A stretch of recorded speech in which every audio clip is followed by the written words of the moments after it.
Good evening, I'm Lisa Washington. And I'm Scott Schaefer. We begin tonight with a blast from the past. Some of northeastern Pennsylvania's most famous radio voices of yesteryear gathered to celebrate the 65th anniversary of the mighty 590. WARM ruled the AM radio airwaves around here in the 1960s and 70s, at one point becoming the #1 station in the country.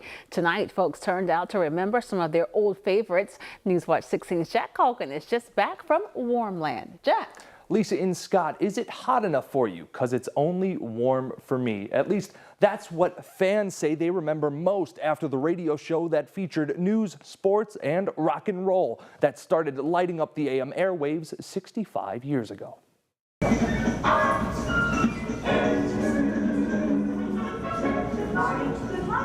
WARM was the right way to wake up back in the late 1960s and 70s as the popular station ruled the AM airwaves for Scranton, Wilkes-Barre, and all of northeastern Pennsylvania.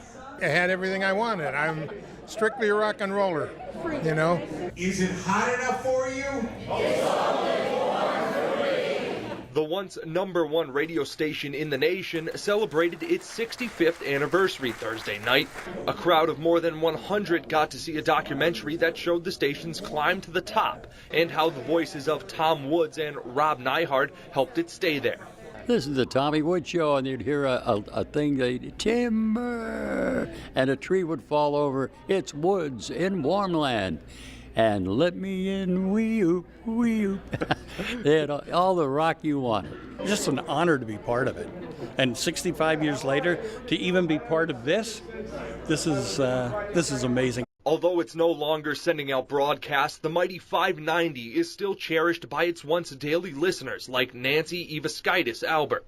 Well, when they used to have the contest and everything, they used to have caller 10 or whatever you can win. Well, I won tickets to see Bobby Vinton it was at the Treadway Inn at that time. So I had to go up to Warm Radio and pick up the tickets in person.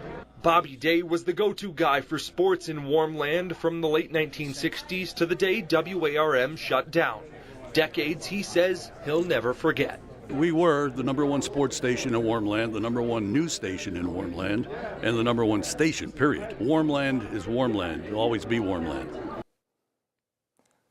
Many of the voices that came to WARM anniversaries tonight at the JCC in Kingston went on to jobs all over the country, but one stayed close to home. WNEP's Mike Stevens, who you may know, spent nearly the early 70s sharpening his writing skills as one of the late-night news reporters at the mighty 590.